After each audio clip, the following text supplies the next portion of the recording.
अध्यक्ष जी, नेता विरोधी दल और नेता सदन कांग्रेस के नोटिस पर नियम 311 के अधीन आपने इस मुद्दे को यहां पर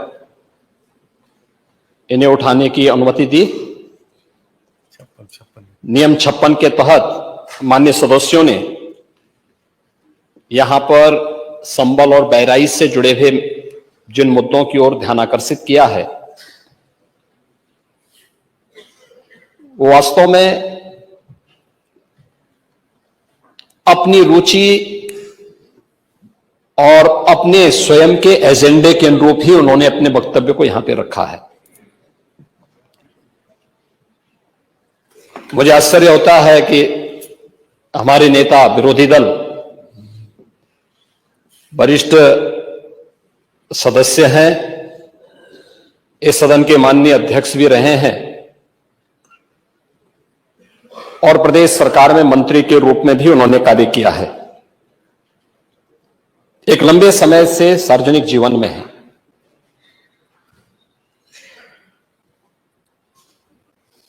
बुद्ध को हम भी मानते हैं, लेकिन हमें इस बारे में भी जानना होगा कि एक लंबी परंपरा भारत की है और भारत की उसी परंपरा के अनुरूप भारत की विरासत और विकास के समन्वय के साथ ही सरकार कार्य कर रही है। मैं प्रदेश के प्रशासन या अपने स्तर पर प्रदेश के जिस सांप्रदायिक माहौल की आप चर्चा कर रहे हैं, आप सभी माननीय सदस्यों ने जिन मुद्दों को रखा है, मैं उस पर बहुत वो नहीं कहूंगा, क्योंकि एनसीआरबी के जो आंकड़े हैं वे इस बात को बताते हैं कि 2017 से लेकर के लगातार अब तक प्रदेश में सांप्रदायिक दंगों की जो स्थिति है उसमें 97 से लेकर 99% तक कमी आई है। ये एनसीआरबी का डाटा है और जो दो जिसको वास्तव में आप दंगे कहते हैं, ये दंगे उत्तर प्रदेश में 2017 से लेकर के अब तक नहीं हुए हैं। और मैं वही आपके पिछले कार्यकाल के दौरान बताता हूं, 2012 से 2017 के बीच में, ये भी एनसीआरबी के ही डाटा है, प्रदेश में 815 सांप्रदायिक दंगे हुए और 192 लोगों की मौत उसमें हुई है। मैं उस पर चर्चा करूंगा। उससे पहले भी 2007 से 2011 के बीच 616 ऐसे सांप्रदायिक घटनाएं हुई हैं जिनमें 121 लोगों की मौत हुई थी। महोदय, जो बात यहां पर माननीय सदस्य शेखबाल महबूब ने संबल के बारे में लिखा, माननीय सदस्य कुंवर रघुराज प्रताप सिंह जी ने यह बात बहुत स्पष्ट की कि हम तथ्यों को छुपा करके कब तक जनता को गुमराह करेंगे। हर व्यक्ति जानता है कि माननीय न्यायालय के आदेश पे सर्वे का कार्य हो रहा था और सर्वे हो रहा था।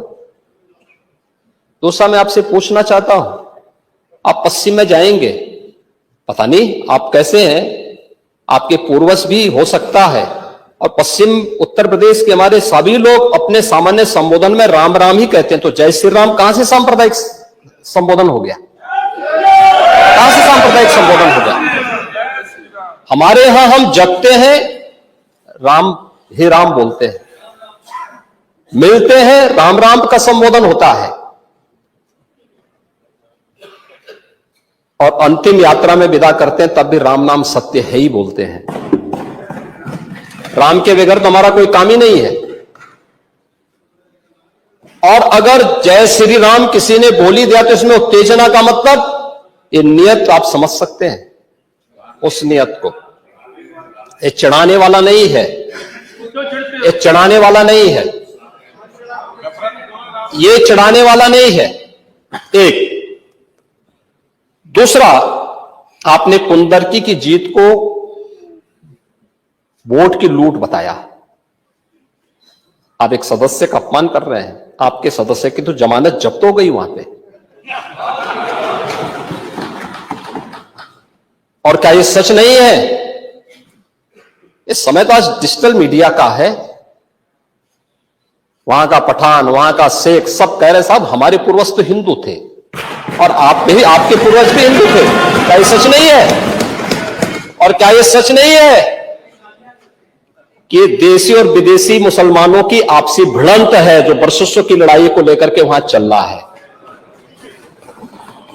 आप लोग सच पे पर्दा डालने का प्रयास कर रहे हैं, लेकिन एक चीज जरा नोट करना कि सूर्य को, चांद को और सत्य को बहुत देर तक छुपा कोई नहीं सकता है, और सत्य जरूर सामने आएगा। और उसी सत्य के बारे में कहा जा रहा है। नेता प्रतिपक्ष कह रहे थे कि वहां की स्थिति ऐसी है कि अगर मंदिर आ भी जाएगा, मंदिर बन जाएगा। मैं कहता हूं, तो बाबरनामा भी कहता है कि हर मंदिर को तोड़ करके एक ढांचा खड़ा किया गया। आप तो एक श्रेष्ठ ब्राह्मण कुल में आपने जन्म लिया है। आप तो भारत के पुराणों की परंपरा पर विश्वास करते हैं। हमारा पुराण भी इस बात को कहता है कि भगवान विष्णु, श्री हरि विष्णु का 10वां अवतार संबल में ही होगा, उसी संबल में होगा।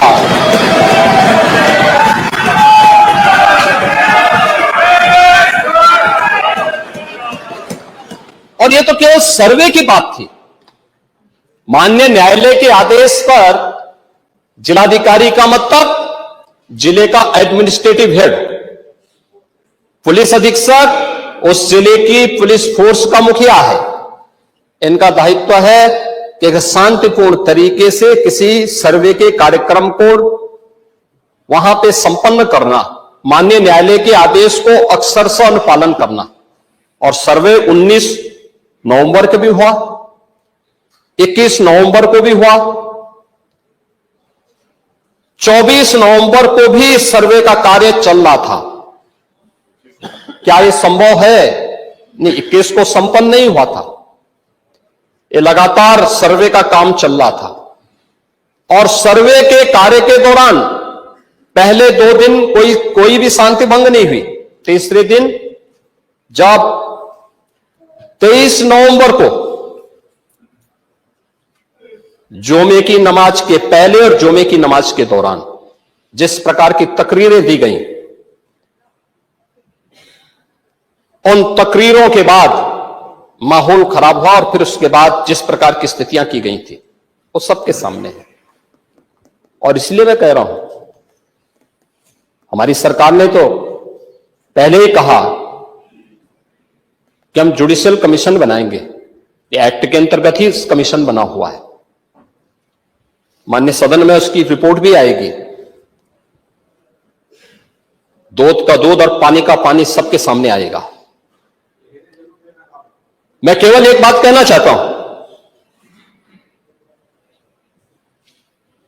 कि अगर संभल के बारे में हम जब बात करते हैं महोदय, एक लंबा सिलसिला है इस संभल का। और अगर मैं संभल की जब चर्चा करता हूं तो संभल में कैसे माहौल खराब किया गया वहां पे। ये संभल में दंगों का जो इतिहास है 1947 से ही प्रारंभ होता है। 1947 में एक मौत होती है। 1948 में 6 लोग मारे जाते हैं। 1958 में भी दंगा होता है। 1962 में भी दंगा होता है। 1976 में भी 5 लोगों की मौत वहां पर हुई थी। और 1978 में 184 हिंदुओं को सामूहिक रूप से जला दिया गया था। 184 हिंदुओं को हत्या हुई थी, हिंदुओं की हत्या हुई थी और जलाया भी गया था और 184 हिंदू मारे गए थे वहां। 184। मैं वही तो कह रहा हूं ना, आप उस सच को स्वीकार नहीं करेंगे, आप उस सच्चाई को स्वीकार नहीं करेंगे और लगातार कई महीनों तक वहां कर्फ्यू था। 1980 में फिर दंगा हुआ था, एक मृत्यु हुई। 1982 में फिर दंगा हुआ, एक मृत्यु हुई। 1986 में 4 लोग मारे गए और 1990 फिर 1992 में 5 मौतें हुई, 1996 में 2 मौतें हुई। ये लगातार ये सिलसिला चलता रहा। 1947 से लेकर के अब तक 209 हिंदुओं की निर्मम हत्या वहां हुई है संभल के अंदर। 209 हिंदुओं की। और एक भी बार किसी ने उन निर्दोष हिंदुओं के लिए कभी 2 शब्द नहीं कहे, उनके प्रति, उन परिवारों के प्रति संवेदना के शब्द नहीं कहे। महोदय, जो आज घड़ियाली आंसू बहा रहे हैं, ये लोग कभी भी उन निर्दोष हिंदुओं के बारे में कभी 2 शब्द नहीं कहे। वहां पर 1978 में जो दंगा हुआ था, महोदय, किस प्रकार की स्थिति थी। एक वैश्य जिसने सबको उधार दे रखा था पैसा, और उस बात को मानता था कि साहब मैं तो सबको पैसा देता हूं, मेरे यहां तो सब व्यवसाय के साथ जुड़े हुए हैं। अगल बगल के हिंदू दंगा होने के बाद उनके घर में इकट्ठे होते हैं। इकट्ठा होने के बाद उनको घेर लिया जाता है। घेरने के बाद वो बोलते हैं, भाई आप हमें क्यों घेर रहे हैं? कहा जाता नहीं, क्योंकि तुम इन हाथों से पैसा मांगोगे, इसलिए उनके हाथ काटे जाते हैं, फिर उनके पैर काटे जाते हैं और फिर उनका गला रेंत करके हत्या होती है। ये लोग सौहार्द की बात करते हैं, शर्म नहीं आती है लोगों को सौहार्द के बारे में चर्चा करने की। 1978 से जो मंदिर आज निकल रहा है, 1978 से इन लोगों ने कभी खोलने नहीं दिया उस मंदिर को। जो आज बजरंगबली का मंदिर निकल रहा है, जो वहां पर आज 22 कुएं किसने बंद किए थे, इन 22 कुओं को भी वहां पे बंद किया गया। और वहां का माहौल इतना तनावपूर्ण किसने बनाया था? ये पत्थरबाज कौन थे? एक भी गिरफ्तारी बिना साक्ष्य के नहीं हो रही है। और याद रखना, जिसने पत्थरबाजी की होगी, जिसने माहौल खराब किया होगा, उसमें एक भी बचने वाला भी नहीं है, एक भी नहीं बचेगा। हम माननीय उच्चतम न्यायालय के आदेश का पालन करते हैं, सम्मान भी करते हैं। और क्या संविधान को आप मान रहे हैं? क्या आप लोग संविधान के प्रति सचमुच वचनबद्ध हैं?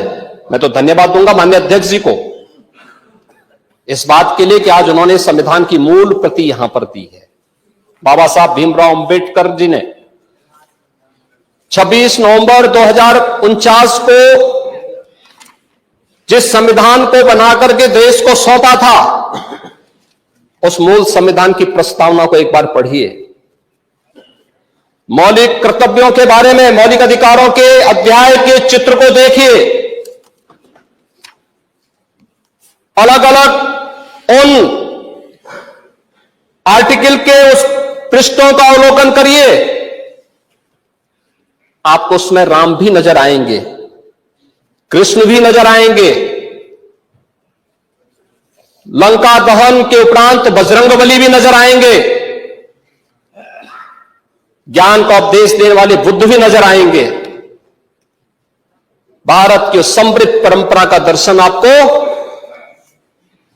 उस संविधान में मिलेगा जो बाबा साहब भीमराव अंबेडकर ने दिया था। लेकिन उस मूल संविधान में कहीं भी धर्मनिरपेक्ष या पंथ निरपेक्ष या फिर समाजवाद शब्द नहीं है, और ये आप सबकी आंखों को खोलने वाला होना चाहिए। आप लोग संविधान में बदलाव की बात करते हैं। जिन लोगों ने संविधान का गला घोटा, उनका पिछलग्गू बन करके केवल सत्ता हथियाना चाहते हैं, जनता की आंखों में धूल झोंकना चाहते हैं। ये नहीं हो सकता। ये देश आपको नहीं करने देगा,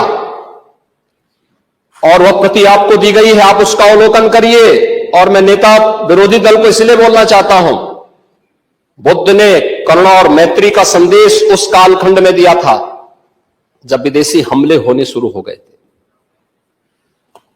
लेकिन उससे पहले राम ने कहा था, निस्सरहीन करो मही भुज उठाए प्रण कीन।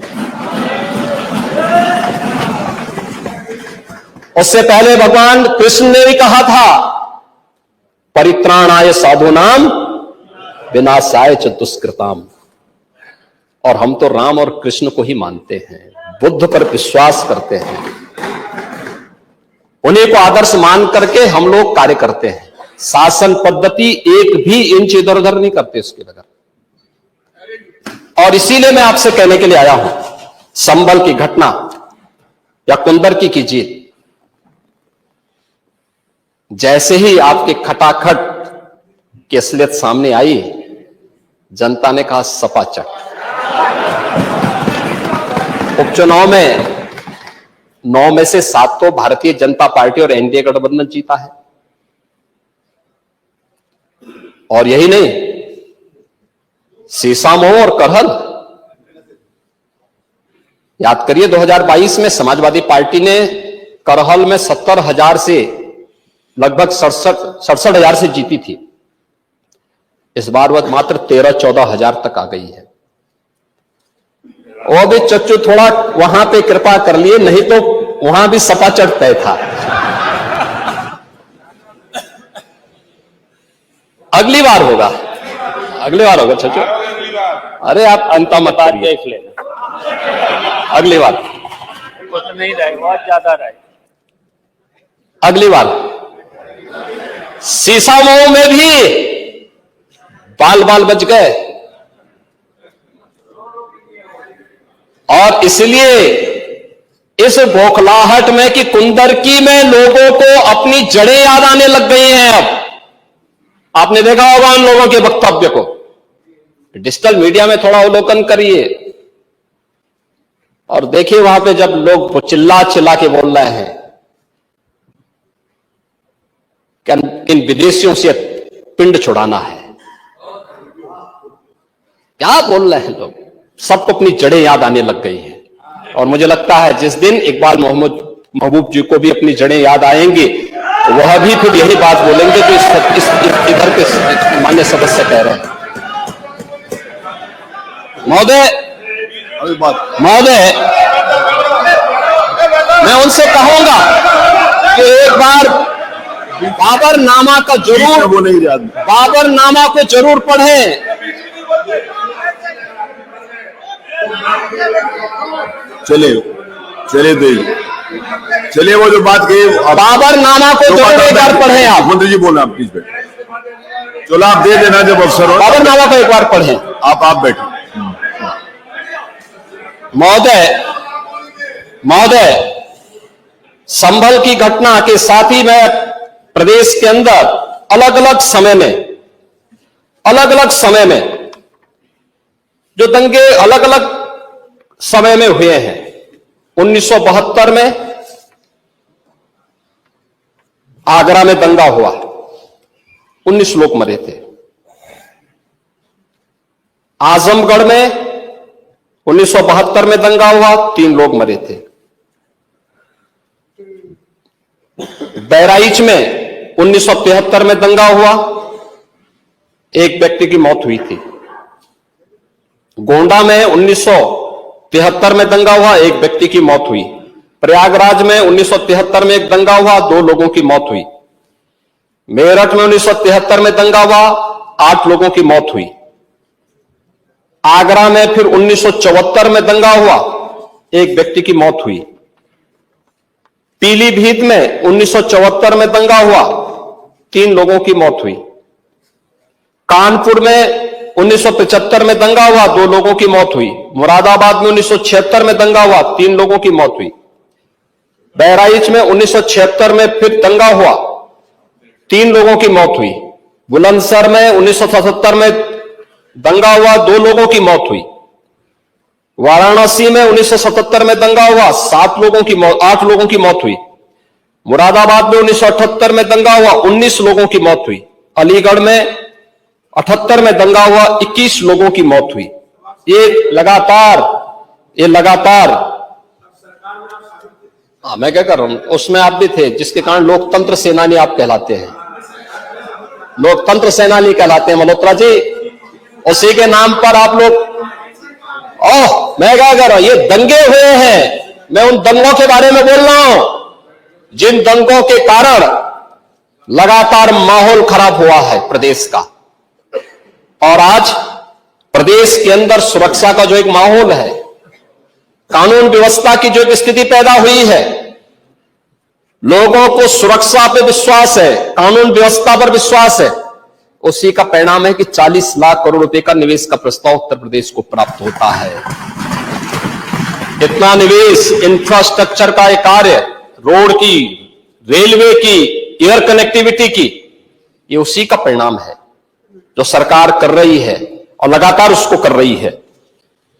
महोदय, मैं केवल कहना चाहूंगा कि आखिर मैं नेता विरोधी दल से पूछना चाहता हूं कि अगर हमारा कोई पर्व और त्योहार है या किसी का भी है, मुहर्रम का जुलूस हो या फिर कोई भी अन्य मुस्लिम समाज का कोई पर्व और त्योहार का कोई जुलूस, वो हिंदू मोहल्ले से सुरक्षित निकल जाता है, कोई दिक्कत नहीं होती, मंदिर के सामने से भी निकल जाता है, कोई समस्या नहीं होती। लेकिन इस समस्या केवल वहीं पे क्यों खड़ी होती है जब कोई हिंदू शोभा यात्रा किसी मस्जिद के सामने से, किसी मुस्लिम बाहुल्य क्षेत्र से निकलती है, तब क्यों तनाव पैदा हो जाता है? तभी क्यों झंडा लगाने में क्या समस्या आ रही है? क्या भारत की धरती पे केसरिया झंडा नहीं लग सकता? क्यों नहीं लग सकता? क्यों नहीं लग सकता? मैं यही पूछना चाहता हूं, आखिर ये दंगे क्यों किए जाते हैं? और बहराइच का मामला, महाराजगंज उस कस्बे का, जहां के बारे में आप कह रहे हैं कि लगातार मुस्लिम बस्ती थी, मोना जी ने भी इस बात को कहा कि बस्ती थी, प्रशासन नहीं था, 4 कंपनियां पुलिस थी वहां पे, और दंगा सड़क पे नहीं हो रहा था, गोली घर के अंदर से चल रही थी। इस निर्दोष राम गोपाल मिश्रा की हत्या हुई और घर के अंदर से गोली चला करके उसकी निर्मम हत्या की गई। हमें इस सच्चाई को स्वीकार करना चाहिए। ये दंगा सड़क पे आमने सामने नहीं था। अगर पुलिस घर के अंदर घुसती तो लोग फिर कुछ और आरोप लगाते। पुलिस ने बचाव करने का अपना प्रयास किया, 4 कंपनियां वहां पे थी, और आप कह रहे हैं कि माननीय मोना जी ने भी कहा कि भारतीय जनता पार्टी के विधायक ने आरोप लगाए। भारतीय जनता पार्टी के विधायक ने इस हल्दी की घटना को लेकर के नहीं, इस महाराजगंज कस्बे की घटना को लेकर के नहीं, ये उस समय बहराइच कस्बे में थे, और बहराइच कस्बे में इनकी गाड़ी पर हमला हुआ, जो वहां से 30-35 किलोमीटर दूर है। वहां पे एक पथराव हुआ था। मैंने भी इनको कहा था, मैंने कहा देखो तुम्हारे उस क्षेत्र में दंगा हुआ है, तुम वहां तत्काल जाओ, लोगों को कंट्रोल करो। लेकिन उसको कैसे तोड़ मरोड़ करके प्रस्तुत किया जा रहा है। इन्होंने जो तहरीर दी वो दूसरे मामले में दी है, उसका इस घटना से कोई लेना देना नहीं, लेकिन उसको किस तरीके से जोड़ करके देखा जा रहा है। एक जिले में दूरी होती है, इसमें बहराइच से आपको भी वहां जाने में समय लगा होगा, और उस दूरी को आपने देखा होगा, तो ये उतनी ही दूरी है। उस घटना को उससे नहीं जोड़ के देखा जा सकता है। लेकिन मैं पूछना चाहता हूं कि हिंदू मोहल्ले से और हिंदू मंदिर के सामने से मुस्लिम जुलूस निकल सकता है, तो मुस्लिम मोहल्ले और मस्जिद के सामने से कोई हिंदू शोभा यात्रा क्यों नहीं निकल सकती? क्यों नहीं निकल सकती? और यहीं पे विवाद शुरू होता है। यानी आप चाहते हैं कि आपके पर्व और त्योहार तो शांतिपूर्ण तरीके से मनाए जाएं। कौन नहीं कहता भी? आपके संबल में थे शिया सुन्नी का भी विवाद हुआ था 1976 में। पूरा विवाद तो शिया सुन्नी का था। उस समय जामा मस्जिद के कब्जे को लेकर के इसी बात का विवाद था। आप इस सच को धूल मत डालिए उस सच पे। और लखनऊ का शिया सुन्नी विवाद ये भारतीय जनता पार्टी की सरकार के समय ही समाप्त हुआ है। आप लोग तो लड़ाते थे, यहां पे शिया और सुन्नी को भी लड़ाते थे, क्योंकि आपकी तो शुरू से ही राजनीति थी बांटने की और फिर कटवाने की। और इसलिए हमने कहा कि न बटेंगे और न कटेंगे। हम न बटेंगे और न कटेंगे। मुझे आश्चर्य होता है, अपने को शिक्षक कहते हैं श्री संग्राम सिंह यादव। हां, सच को स्वीकार करने की सामर्थ्य नहीं, इसलिए चले गए। आप देखें, एक दोहरे चरित्र के व्यक्ति के द्वारा जो अपनी कुछ पंक्तियां पहले लिखी गई है और बाद में उसका चरित्र कैसे बदला है, मोहम्मद अल्लामा इकबाल के बारे में वही कहते हैं। यानी जो पहले कहते थे, उन्होंने क्या बात कही थी बाद में? मुस्लिम हैं हम, वतन हैं सारा जहां हमारा, चीन वो अरब हमारा, हिंदुस्तान हमारा, तौहीद की अमानत सीनों में है हमारे। दुनिया के बुत कंधों में पहले वह घर खुदा का, तेगों के साये में हम पलकर जमा हुए हैं। मकरीब की वादियों में गूंजी अजा हमारी, बातिल में दबने वाले हे आसमां नहीं हम, हे गुलस्ता ये अब्दुल्लस वो दिन है याद तुझको, ये मौज ये दजला तू भी पहचानती है हमको, ये अर्ज ये पाग तेरी हुर्मत पे कट मरे हम, सालार ये कार्रवाई है मीर ये हिजाज अपना, इकबाल का तराना बाग ये दरा है गोया। मुस्लिम है हम, वतन है सारा जहां हमारा। आप मुझे बताओ, क्या इकबाल को आप अपना आदर्श मानते हैं? क्या इस इकबाल को मानेंगे? क्या वो अपने को पेशे से शिक्षक कहते हैं? ऐसे शिक्षक छात्रों को पढ़ाएंगे तो दुर्गति कराएंगे ही कराएंगे। यानी इकबाल की एक कविता को यहां पे पढ़ करके और वास्तविक सच से आप धूल डाल करके उसको छुपा नहीं सकते हैं। और मैं इसीलिए कहना चाहूंगा कि महोदय, प्रशासन ने पूरी कार्रवाई की है और लगातार हमारे संज्ञान में सारी बातें हैं। एक एक बात पर सरकार नजर रख रही है। 25 करोड़ की आबादी का प्रदेश है और 25 करोड़ की आबादी के प्रदेश में पिछले 7.5 वर्ष के दौरान सभी पर्व और त्योहार शांतिपूर्ण तरीके से संपन्न हुए हैं। सभी वीवीआईपी विजिट सकुशल संपन्न हुई हैं। अयोध्या में श्री राम जन्मभूमि पर भगवान राम के भव्य मंदिर के कार्यक्रम को भी, जिसको लेकर के आप बहुत बड़ा पहले प्रदेश के मन में भय पैदा करते थे, वह भी सकुशल संपन्न हुआ। आज प्रदेश में जब सर्वत्र सुरक्षा का एक बेहतरीन माहौल है और 2025 में जब उत्तर प्रदेश को यह गौरव प्राप्त होने जा रहा है कि दुनिया का सबसे बड़ा आध्यात्मिक और धार्मिक सामाजिक जो उत्सव हो, एक महापर्व है महाकुंभ प्रयागराज, जिसमें पूरी दुनिया का एक समागम होने वाला है, जब इसे आयोजित करने का अवसर प्राप्त हो रहा है तब मैं विपक्ष के अपने साथियों से कहना चाहूंगा कि प्रदेश के माहौल को अपने वक्तव्यों से और अपने करतूतों से कृपया खराब न करें।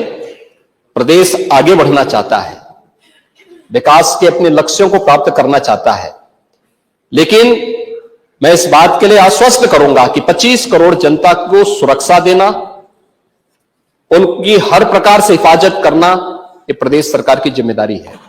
लेकिन अराजकता, पत्थरबाजी और किसी भी इस प्रकार के आदेश के खिलाफ जो माननीय न्यायालय ने आदेश किया है, उसके बाद भी कोई कानून को अपने हाथों में लेकर के कानून को ठेंगा दिखाने का प्रयास करेगा तो सरकार उससे सख्ती से निपटने का काम भी करेगी। और वही सख्ती वहां पर आवश्यक है जहां पर लोगों ने माहौल खराब करने का प्रयास किया है। एक भी निर्दोष नहीं जाएगा। जितने भी विजुअल्स होंगे उसके वीडियो फुटेज हैं, गोली चलाते हुए, कट्टा लहराते हुए,